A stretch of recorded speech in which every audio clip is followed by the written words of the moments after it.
I'm going to be honest, I was in a state. I swung almost daily from incredible optimism about this brand new development, this exciting thing, to crippling anxiety. I remember. Thankfully, almost 12 months on, the world still stands. The apocalypse hasn't happened, and what is developing is actually a better understanding of the benefits that this tool actually brings. Hello and welcome to The Big Con, the podcast dedicated to demystifying and simplifying the world of strategy, exploring its impact on businesses and individuals who've either harnessed it for success or perhaps missed the mark. I'm Emily, Harvard degree candidate. I am Dale, big business nerd and content aficionado. And we are bringing you in on the con, sharing the valuable lessons from both the failures and triumphs of those who've come before us. And today we've got a little bite-sized piece for you. Dale, you've got a little story for us. Little snack, little morsel. Em, this is from your pals at the Harvard Business School. They came up with a research study recently. Oh. It has a really fun title, which is Navigating the Jagged Technological Frontier, Field Experiment Evidence of the Effects of AI on Knowledge Worker Productivity and Quality. I hope we lost no one, because what it actually is this really exciting thing around, is AI any good? So, Right. the robots. I think we've done pretty excellent to navigate a podcast in 2023 that hasn't really delved too much into AI. Yep. And I thought I would break that streak because we need to kind of really talk about it, because it's something that's quite happening. And for those who've been living under a rock, AI is here. Mm-hmm. It's been the big theme of this whole year. Late November last year, almost a year ago, OpenAI releases a thing called ChatGPT, and they give it to everyone. Mm-hmm. Pretty much AI for anyone. You just need an email address. ChatGPT stands for Chat Generative Pre-trained Transformer, which is pretty much like a super smart computer friend that can have conversations with you. It uses fancy technology to understand what you say and give you really helpful answers. Or you can just chat about it with all different things. And I mean a lot of things. Mm-hmm. It's pretty wild. It's bonkers. It's like having a really clever chat buddy on your phone or your computer. The best way to think of it, for anyone who hasn't used it, and if you're not part of the, I think it's 18 million or so, that's 180 million. It's a huge number that signed up for ChatGPT very quickly. The best way to think of it is when you type like an H into your phone, and your phone kind of thinks in the background, it goes, oh, this is the first word in a sentence. It starts with H. You might be trying to say hello or hi. And so it starts to suggest things. It's that same kind of idea, except it's on steroids. And instead of suggesting one word, it can write out the entirety of a Harry Potter fan fiction for you. Yeah. It can write out a letter to your team telling them not to cook tuna in the office, a delightful poem in the style of Nicki Minaj, or much, much more. And I mean a lot more. I use it to generate practice quiz questions. So if I have a quiz for class, Right. I plug all my notes in and say, give me multiple choice questions around these, topics. And so I get to practice my multiple choice quizzes. It's awesome. It's really impressive. And to be honest, it's just the beginning. So whatever we have now, it's only going to get better. Yeah. And there's lots of diverse things that AI in general can do. And so I'm really only talking about ChatGPT at this point. AI at the moment can create images, and really, really good ones that you can't really tell the difference between stock photos or some very talented artist. It can create music and much, much more. Em, you mentioned you use it as a bit of a test buddy. Is there any other AI examples that you use it for? We had a dinner party and someone used it to create a script in the theme of Friends for us all to read out. And we had our own TV episode for, all the people at the dinner, which was pretty fun. Did it have the canned laughter? And was Ross still a creep? As I mentioned, it's for everyone. And I think that's a really exciting thing about this, is that so much of the disruption is accepting the technology. That bit's already happened. It's more or less been accepted. A lot of people are using it in their day-to-day practice, and some have even said they become reliant on it. It's embedded in Microsoft's search engine, Bing, which gave Bing a bit of a pump up. AI for all. And all you need to do is enter a prompt. So that prompt might be, as I said, write me some Harry Potter fan fiction, write me a Friends episode. When ChatGPT launched, and I'm going to be honest, I was in a state. I swung almost daily from incredible optimism about this brand new development, this exciting thing, to crippling anxiety. And I thought it was the end of everything. It was horrendous. And I thought it was from a professional sense, it was over. Thankfully, almost 12 months on, the world still stands. The apocalypse hasn't happened. And what is developing is actually a proper understanding or a better understanding of the benefits that this tool actually brings. Yeah. So let's talk about this study from your pal at the Harvard Business School. I've titled it AI versus Knowledge Workers, the Dawn of the Horse Robot Man. Trust me, this will make sense. What was the study? They put in 758 different consultants from Boston Consulting Group. They put them into 3 groups. There was Group 1, which had no AI access, so they didn't give them ChatGPT. Group 2 had AI access. And then Group 3, AI access with training. So they were like, listen, this is how you should best use it for this work. These individuals were all assessed on their skill beforehand. I want you to remember this point because this is where the most exciting thing is. Yeah. And what they were asked to do, they were asked to do consultancy things. They were consulting for a fictitious shoe company, which had them doing something creative, which was come up with 10 new ideas for a shoe in this market. Something analytical, segment the footwear industry based on users. Something markety, draft a press release for your new product. And something persuasive. So send an email to employees about your new product and how good it is. Cool. Any bets, Em? What do you reckon? Okay, here's my thoughts. I think maybe groups 1 and 3 did better than group 2. And here's my reasoning for that. 1, because the first group have open creativity, and the third group have knowledge as to how to harness creativity. Whereas the second group, they sort of have this tool. They probably feel obliged to use it because they've been given it, but they maybe are not harnessing it properly. But that's just my guess. I like your way of thinking, and there's pockets of rightness in it, but overall, really incorrect Yeah. in general. What happened was consultants who used AI finished 12.2% more tasks than those without it, and got those tasks completed roughly 25% faster.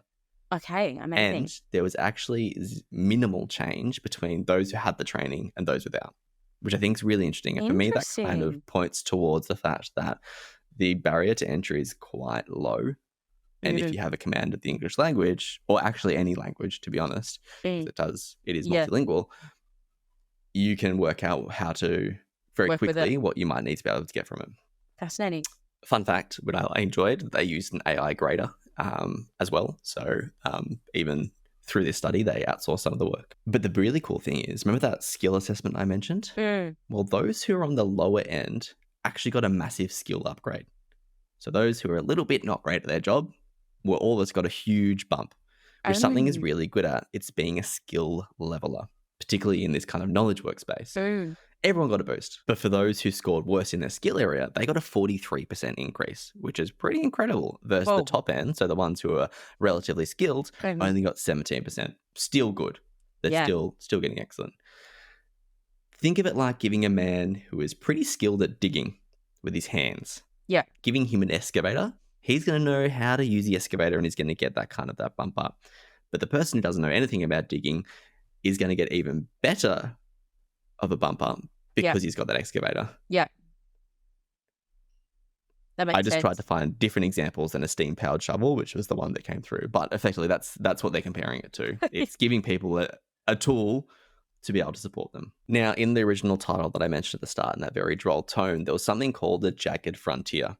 It's pretty much the difference between the task that AI is really good at and the task that it may struggle with.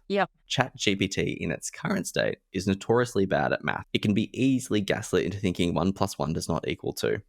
But it's pretty brilliant at idea generation. So the problem you may have is, give me 5 ideas. It could give you 6. And one blog from Ethan Mollick describes it as kind of a wall. There's things that are on one side of the wall, which AI is really great at, and things that are on the other side of the wall that AI is not at all great at. But we're still in that stage of finding out what that is as it goes through. And the only thing that I'll comment on that's really interesting is around that comment around AI training. What it does create is that a lot of people who are in the AI space, they fall into a bit of an autopilot. And so they might fail to notice mistakes that occur and they might trust in the AI a bit too much, which happens. Because when I was doing practice quizzes, sometimes it would give me a question. I'd say ChatGPT, answers A and C are both correct, and you got that wrong. And they're like, and it's like, oh yeah, sorry, good pickup. And I'm like, dude. Yeah, it's very easy to convince. Yeah. Now, I mentioned horsemen and robots.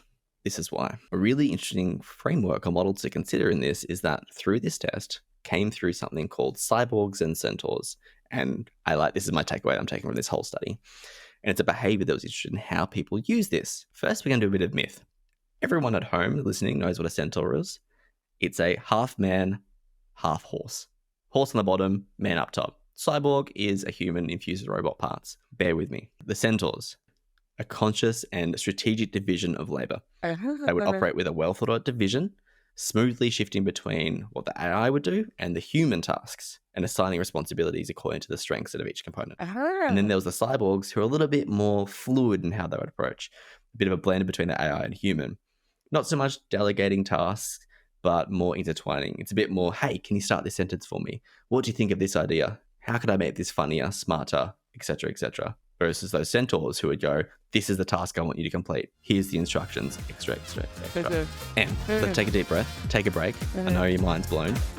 Let's work out whether you think you'd be a centaur or a cyborg. We're back from the break. And so there's a few school of thoughts regarding AI and whether it's going to completely revolutionize planet Earth. There's one argument that says, hey, listen, this is just another tool. It's like the hammer. It's like the internet. And it's just a phase. We all know how that went. And for those, the internet did revolutionize a lot of industries and disrupt a lot of industries, some for good and some who are no longer in I'm looking at you, printing press, no longer in business, are struggling due to the introduction of the internet.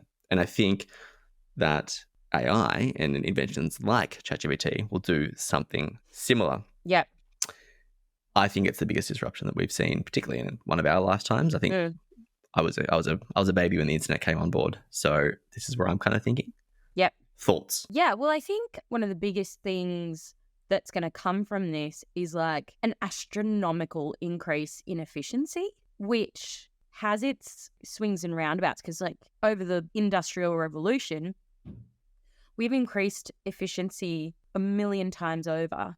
And we continue to look towards new ways of operating, new ways of working that is going to increase that efficiency. And with that stuff sort of comes burnout and all sorts of other things that we're going to need to be super aware of when we go into using new tools that are so disruptive, as you say, like this. By the same token, like you said, if it is like the internet, if this is where we're going, then you can't afford to not use it because you will fall behind. And so you won't be able to compete in the markets because you won't have the same level of ability to attend to your customer as the next guy over there that are using ChatGPT to their, to the fullest and to the most beneficial. Which is, I think, the main school of thought a lot of people take from this is that you're not in a war for your job against a robot. You're in a war for your job against the person who can appropriately use that robot. Yeah. Based on that, what advice would you give to businesses who are thinking about embedding AI into how they do things? And let's pretend that for a majority of computer-led tasks, which most businesses have in some capacity, whether it's a plumber who has to do his bills or send out his emails, there's usually going to be an AI for that. What kind of advice would you kind of think around that? I don't know. It's a hard one because I'm actually not even going to slightly pretend like I am I'm probably very behind in being able to use ChatGPT.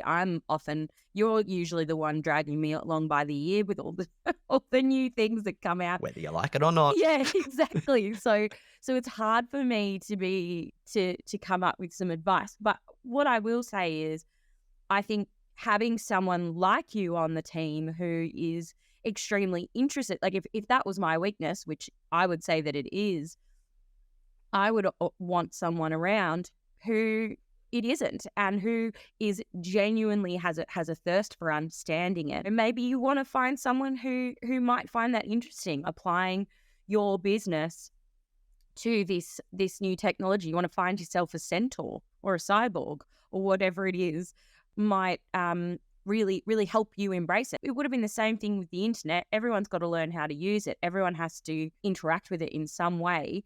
But in terms of innovating with it, making it the most impactful, having someone on the team who really genuinely wants to do that, I think is a good idea. Excellent advice. And I think the only thing I'd add to that is don't shiny object syndrome is try to avoid that and trying to make sure that whatever AI tool or whatever you bring in, similar when if you were getting some software or a new vertical in your business, is actually providing value that you want to pursue within your business.